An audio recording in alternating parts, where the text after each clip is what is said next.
Bonjour monsieur le sous-préfet, Bonjour. vous nous accueillez dans votre bureau ici en sous-préfecture de Montdidier. Petit rappel initial, quel a été votre parcours jusqu'à présent? Eh bien, donc j'ai 41 ans, je suis donc sous-préfet de Montdidier depuis le mois de janvier, et auparavant, mon parcours a été plutôt dans le monde des collectivités territoriales. Donc j'ai commencé comme secrétaire de mairie en 2006, et puis après j'ai passé des concours, d'abord rédacteur, puis attaché territorial, puis administrateur territorial, et dernièrement, juste avant d'être sous-préfet, j'étais directeur général de la commune de La Plagne-Tarentaise en Savoie, une station de ski. Vous avez pris en janvier dernier vos fonctions à la tête de l'arrondissement de Montdidier. C'est combien de communes l'arrondissement de Montdidier? Alors l'arrondissement de Montdidier, c'est 109 communes, c'est une cinquantaine de milliers d'habitants à peu près. C'est un territoire qui est très marqué par la ruralité, hein, puisque on a beaucoup de communes avec peu de population, des grandes étendues d'agriculture, des grands espaces, et aussi quelques communes avec de l'industrie. Je pense typiquement à la commune de Roye, qui est la deuxième zone industrielle du département. Je pense aussi à Montdidier, qui a quelques entreprises, Trois-Rivières, Moreuil, qui ont aussi des zones industrielles ou des entreprises un peu emblématiques. Être sous-préfet, concrètement, ça signifie quoi? Alors, être sous-préfet, c'est incarner l'État dans l'arrondissement. Incarner l'État dans l'arrondissement sous l'autorité du préfet de département, donc monsieur Mouchel Blaiseau, qui est arrivé cet été. Qu'est-ce que ça veut dire incarner l'État? Incarner l'État, ça veut dire d'abord être à l'écoute. Être à l'écoute de l'État, évidemment, pour comprendre et connaître les politiques qui sont menées. Être à l'écoute des collectivités, du territoire. Être à l'écoute plus largement des acteurs. Alors on dit acteurs, c'est un mot un peu valise pour parler des associations, des entreprises, des gens qui ont des projets. Voilà, donc on est des gens d'abord à l'écoute. Ensuite, on est aussi des gens qui prenons des décisions. On prend des décisions dans des domaines extrêmement variés. Les plus frappants, pour moi, depuis que je suis arrivé, c'est la question, par exemple, des expulsions locatives ou le suivi des établissements qui reçoivent du public. Nous prenons des décisions avec l'aide du SDIS, avec l'aide de tout un tas d'opérateurs qui sont présents, pour faire en sorte que lorsque vous allez manger au restaurant, ou lorsque vous allez voir un spectacle à la salle polyvalente, ou lorsque vous allez au Souffle de la Terre, vous soyez en sécurité et que vous ne couriez pas un risque pour votre santé. Et puis le troisième élément, c'est d'accompagner les politiques publiques. Mon job, mon travail, c'est de faire en sorte que les politiques publiques que l'État souhaite mettre en œuvre le soient sur le territoire de l'arrondissement de Montdidier.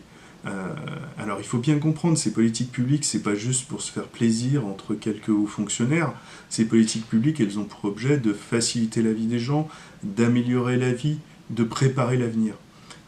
Typiquement, ça peut être des questions d'aménagement du territoire, on en a parlé beaucoup cet été, ça peut être aussi des questions autour de la ruralité. Il y a le plan France Ruralité qui a été annoncé par le gouvernement au mois de juin, qui va se déployer cette fin d'année et dont j'ai la charge sur l'ensemble du département par exemple.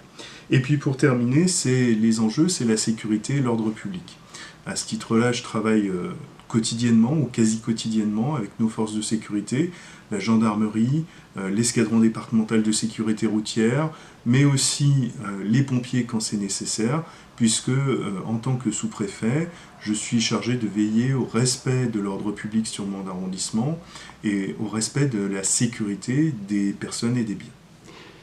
À une époque où peut-être un certain nombre de concitoyens trouvent l'État assez lointain, finalement, vous incarnez à travers votre personne un État qui est présent, qui est à l'écoute et qui surtout agit. Oui, alors dans un arrondissement comme Montdidier, il serait paradoxal d'être un haut fonctionnaire qui reste dans son bureau, qu'on ne voit jamais, qui ne participe pas à la vie locale. Moi, écoutez, d'abord, ma nature personnelle fait que j'apprécie le contact humain. Ensuite, ma fonction m'amène à rencontrer toutes sortes de gens et à participer à toutes sortes d'événements. Hier encore, j'étais à Villageois, un événement qui a été organisé par la communauté de communes. Il y a quelques jours, nous nous sommes croisés, Monsieur Prin, sur l'inauguration des vitraux de Folleville. J'étais aussi au Souffle de la Terre il y a quelques semaines. Je vais régulièrement dans des entreprises. J'essaye de voir un maximum de monde. À quoi ça sert ? Ça sert d'abord pour moi à collecter de l'information que je fais remonter à ma hiérarchie et qui après peut remonter plus haut. Donc c'est ce qu'on appelle être attentif à des signaux faibles, faire attention à ce que les gens disent aussi sur l'action et les politiques publiques. Ensuite, ça sert aussi à affirmer la présence de l'État au quotidien sur le territoire.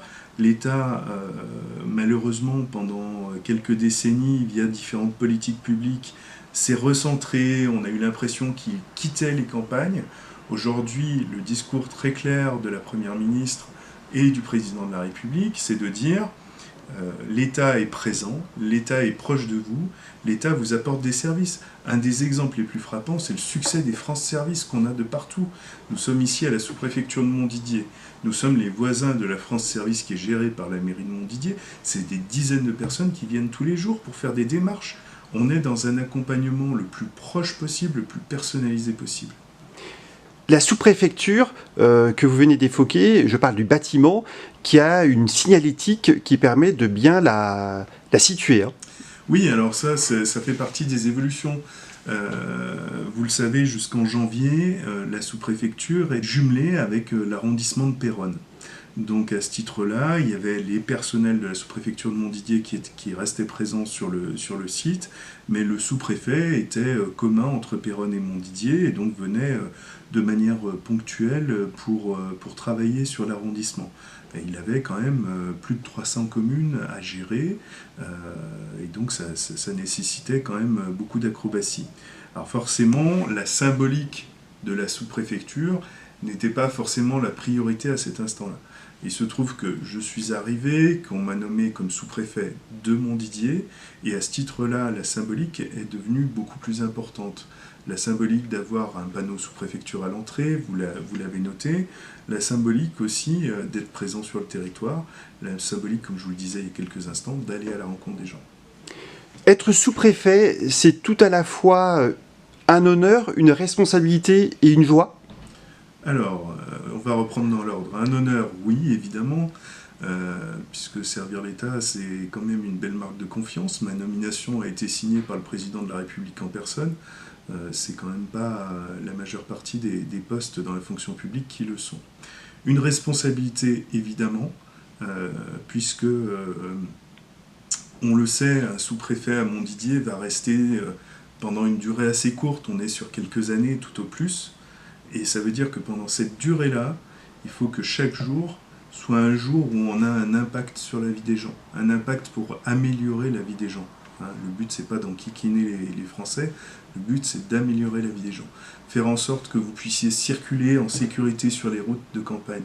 Faire en sorte que demain, il y ait des solutions de mobilité pour les jeunes qui n'ont pas le permis de conduire. Faire en sorte de trouver du boulot aux gens, etc., etc. Faire en sorte qu'il y ait des entreprises, des usines qui s'implantent. Ça, c'est la responsabilité, c'est ma responsabilité quotidienne. Une joie aussi, oui, parce que finalement, ce métier, c'est aussi l'occasion de mettre en avant mes valeurs humaines, et qui rejoignent finalement les valeurs qu'on attend d'un sous-préfet. Merci beaucoup, monsieur le sous-préfet. Merci, monsieur Bras.